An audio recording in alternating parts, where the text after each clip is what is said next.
Hello' কলেজৰ পৰা আহি পেলাই জাষ্ট আৰু আহি পাই এটা পাৰ্চেল আহিছে আৰু ইয়াৰ ভিতৰতনো কি আছে চাওঁ বলক। কলেজৰ ড্ৰেছ খুলিব সময় নাই আৰু মুঠতে পাৰ্চেলটোহে চাওঁ লাগি আছে, সেইকাৰণে ভাবিলোঁ ময়ো চাওঁ আপোনালোককো দেখাওঁ বুলি।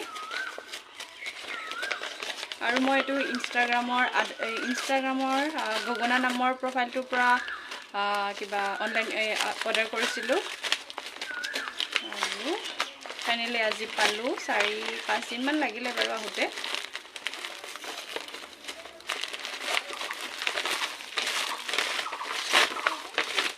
তেন্তে বিহু আহিছে যিহেতু ৰিহাটো লাগিবই ন, আৰু সেয়া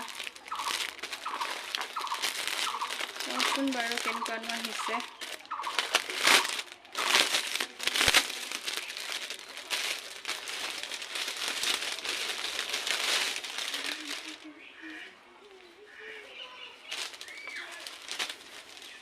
এইখন কেনেকুৱা লাগিছে জনাব কিন্তু দেই, আৰু মইতো বাৰু ভালেই পাইছোঁ।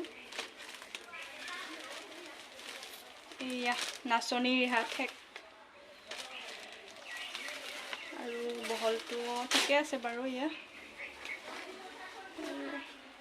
কেনেকুৱা লাগিছে কমেণ্ট কৰি জনাব, আৰু তেন্তে হ'লে আজিলৈ আহিছোঁ, বাই বাই।